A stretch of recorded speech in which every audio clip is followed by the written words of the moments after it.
Hello mga ka-early, ang primerong ituturo ko ngayon, paano mag-unlock ng napakatigas na upper jaw, upper na ngala-ngala, at saka lower jaw.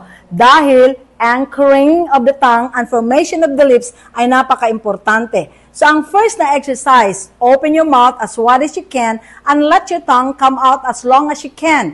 8 times siya on. So ganito yung pagkakagawa. Look at me now and try to focus on my lips. So open like this. Then let your tongue come out as long as you can, like this. 8 times. So 1, 2, 3, 4, 5, 6, 7, 8. So masakit dito, i-massage lang. Masakit din dito, i-massage lang.